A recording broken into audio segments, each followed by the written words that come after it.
How's it going, everybody? It's me, Shane. I'm here once again for Rurouni Kenshin 2023 episode review and recap. Today's episode is episode 4, The Fighter for Hire, Sanosuke Sagara. Before I go any further, please hit that like button, subscribe, and hit the notification bell to be notified of more videos like this. Sorry if it seems like I'm dragging. Had to watch 3 things back to back. So, this is going to be a good one. Actually, it kind of is a good one. See, I'm always left in a limbo when there's episodes where there's not much to go into detail about, and it's kind of like a, have you guys seen it? If you haven't, you probably should. And then here's what goes on in the in between, right? And so far, this reboot, not really a reboot, not retelling, still remake has gone very, very well, in my humble opinion. And today we have yet another 2-parter, but just let me get there. So we're introduced to Sanosuke Sagara. I don't want to call him typical, but your player 2 character, your Vegetas, your Sasuke's. I don't know who else would fit in this role, now that I thought about it. Your Gray Filibusters to your Natsus, I guess. I want to say Hiei. Yeah, it wouldn't be cool if I be Hieis. You're Hieis, right? And he becomes a much more interesting character as the series goes on. I promise. At least in the original, he was. At least in the manga, he was. So I expect fully for this guy to become, pardon me, even more interesting. Especially when we move on from multiple characters having sword weapons. So let's talk about some points of interest here. Our first real introduction to him was at the end of last episode, where he's, fights the guys who were trying to fight the old dojo members of Kaoru. And here he's at this what's it called? Beef hot pot and Sasuke place. Only reason we're here is because Kaoru has found one of her grandfather's old paintings. In addition to being a samurai, a great swordsman, he was a great artist and very much renowned. So she's going to sell it so they can have something to eat, right? Really, I feel bad for people who have to sell like almost priceless family heirlooms and stuff like that so they can, get by day to day. I really actually do feel bad for her, but that's okay. That's okay. So one of the little tidbits in here is because during the Meiji, what do they call the Meiji era? The Meiji era of enlightenment, huge impact on foods, right? We have what's called the sukiyaki modern foods of today with the Western and stuff like that. You see sushi stands, tempura stands, all sorts of stuff. So it's another revolution.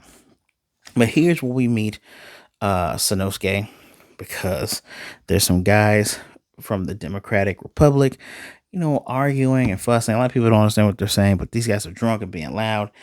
And we get a glimpse of how good Kenshin is again, because he doesn't move his head when he senses the sake bottle being thrown. Because if he moves, it's going to hit Kaoru in the head. Now, here's the funny part. In the original, I remember this in the original, he just he did like a look, but he didn't move. And it was left more ambiguous as to, did he know it was coming or not? And here is very flat out. He knew it was coming, so he wasn't going to move. And Sanosuke demonstrates his power by beating the main guy with the flick of a finger and taking a hidden weapon to the head where it's stuck in the other guy's hand.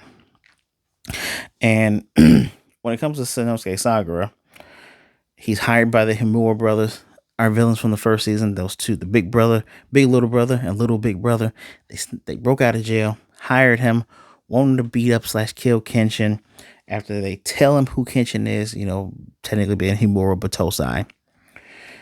And he has this big ass, it's supposed to be a Zanpakuto, but literally it's just a big ass hunk of metal on a stick. This is oh Lord, the series. Pre-Berserk. So this is pre-Guts, but it's pretty much, and I love the narrator, historian San, telling us the Zanpakuto is usually used during I think Priest and Goku era to slice the enemy leader, horse and all, which is what those were for, including Udaichi katanas, no Daichi katanas. Most of those very massive blades. That's like, how would someone fight with this? They're anti cavalry weapons, or the cavalry will be on their horses swinging these things about. The more you know. And Sanosuke's nickname is Zanka because Sanosuke Sagara, Sanpakto. You take some characters, you mush them together, Zanka. His past, which one has not been revealed, but one thing we can say about him, he believes the fight begins when you learn about the person you're fighting. Now, the evil Hamura brothers thought that he had skipped out on town because he'd been gone for 2 weeks. No, he went to Kyoto to learn more about Kenshin, learning that Kenshin has Hitin Mitsurugi Ryu as his swordsmanship. He was trying to figure out why a guy who was a manslayer for the first half of his career and then an imperial soldier who defended many comrades would switch to becoming a Rurouni. He vanished after a victory, and I wrote down the name of the place with the victory, but that doesn't matter. And he's just trying to figure him out. And even Kenshin's like, I'm trying to figure you out. You wear the character bad on your back. You say you hate bullies and hate being a bully, yet you're a fighter for hire. What terribly warped thing happened to you to bring you where you are today? We get a flash of some guy, and he's like, that doesn't matter. I'm letting you know, I'm going to fight you regardless. And I hate imperialists because they're hypocrites, especially a guy who's a manslayer who fought on their side. Now, I wonder what side the person in his flashback fought for. It's pretty interesting that Kenshin literally was on the winning side, and he's the guy that's in hiding. It's kind of interesting if you think about it. If this show's direction was different, where he joins the army, I wonder how many battles he goes to where he's fighting these other equally legendary people, but because he's Himura Bateau side, it's like, oh, we got to hold off before using them, or maybe we use them right away, right? But they're going to clash. As a matter of fact, Sanosuke actually offered to fight Kenshin earlier on outside of that hot pot place, which we get another cool moment of Kenshin just being a badass, because once the guy gets flicked, one of his guys, it's always a rat tooth guy in there, right? But the not rat tooth guy has I can't remember the name of the cane swords. They have a proper name. He's getting ready to take it out, and Kenshin has the hilt of his blade behind this guy, and was like, look, when it was just a drunken fight, I was gonna let stuff slide. But if you're gonna draw something like that, I'm not gonna hold back either. That I won't. Democratic rights are perfectly fine, but in your case, you should learn to correct yourselves first before trying to correct the government that you do. So pay your bill and go home. I love how just the dude's menacing. He feels much more menacing. Maybe it's the artwork. Maybe it's because we're keeping more in line with things that happen in the manga. I don't know. But I like this. I like this cooler side to Kenshin. Outside of just all this, swordplay, this cooler side of Kenshin, love it to death. So one of the things we learned during this brief confrontation, because like I said, it's a two-parter. Kenshin's sword style, Hitin Mitsurugi, usually beats people in one move. Even the older Himura brothers like, yeah, the dude's strong. He beat me in one move, which I love this in those cases. Like, that's not a brag. Anyone can beat you 10,000 times over. But Kenshin does his one sword strike, and when Sanosuke came across with his massive crushing sword, he confirms that the blade is old and it's not much for cutting, but it's pretty good for crushing, right? It crushed the scabbard, the sheath of Kenshin's sword. So no Bata Jutsu stuff, but when he hits him one time, he gets up, and Kaoru, the sword of fire, basically she's a martial artist, correctly identifies, goes, we misjudged him. Yahiko's like, oh, we misjudged him. It's not his super strength to swing around the Zanpakuto. It's not even his super strength to beat a person with one flick to the head. It's the fact that he was able to take a blow to the head. He has unnatural ability to withstand hits. I call it stamina. It's more almost the same thing, right? So this battle will be a battle of attrition. Just how many times can Kenshin dodge and not get tired and keep beating him up until he quits. Now I do have to note I like this idea of like battle auras because Kenshin, when they were sitting down having their tea, puts down his teacup, grabs his blade. He's like, "There's a battle. There's a aura outside the gate. We have a guest that really wants to fight." And the thing is, it is stupidly straightforward. Like it's not even trying to hide it. And then they can also him and Sanosuke can sense the Himura brothers outside the gate because they're ready with a literal revolver. They know he's gonna lose to Kenshin, but he's like, "Hey, soon he's gonna wound him." No, and pop, pop. And Sanosuke grabs a gun for after they call them out because I love it that they spoke together. Said, "We're telling you to come out now."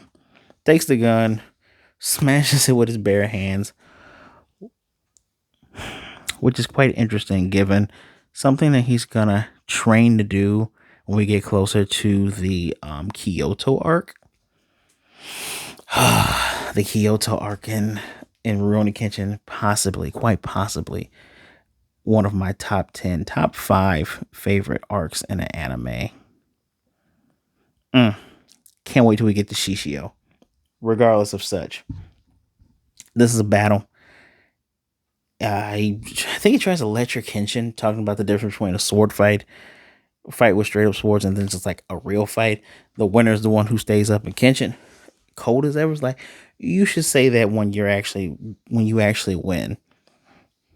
Brilliant. Next episode, which I wrote that down, is supposed to be, and then another. I'm pretty sure it means, and then another person comes on, which it's gonna be spoiler for something that's, oh god, that's almost over 30 years old. Come on, get he's joining. I I wouldn't be surprised if he becomes several people's favorite.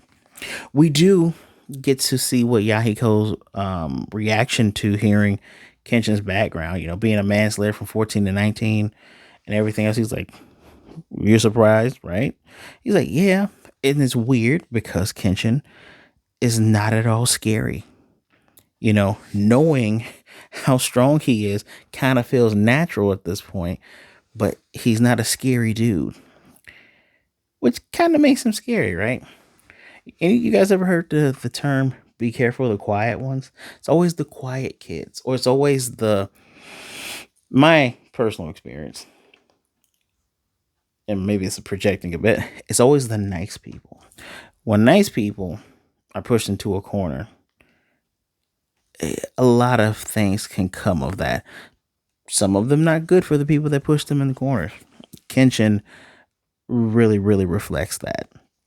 But this is our episode. Even though I do have phone notes, what else? What else can I say? I mentioned the cool history facts they gave us, right? The grimy, menacing aura of the Himura brothers. That was actually very funny. The fact that grimy was the first thing Kenshin said. Um, Merciless assassin manslayer. That's crazy. I guess for a sword style where your first hit is supposed to be your only hit, and you fight without a reverse blade. There was a funny moment in the beginning where Yahiko's, training his strikes, and Kenshin uses the reverse side to chop wood. And he's like, "Look, at least use an axe. How can you do perfect cuts?" And he's like, "Oro, you're not even gonna train me how to use this sword technique, so don't use it. Basically saying you're teasing me. Just use an axe." Which I love. I love again. He goes, Oro Janai. He's like, "Don't Oro me, right?" You realize like this dude has a giant weapon that's probably a spear, which I love that no one's whispering. And he's like, "It ain't a spear, kid." Or he's a fighter for hire, but he has some kind of honor because he doesn't want to fight at the dojo because his weapon would literally destroy everything with just swinging it around.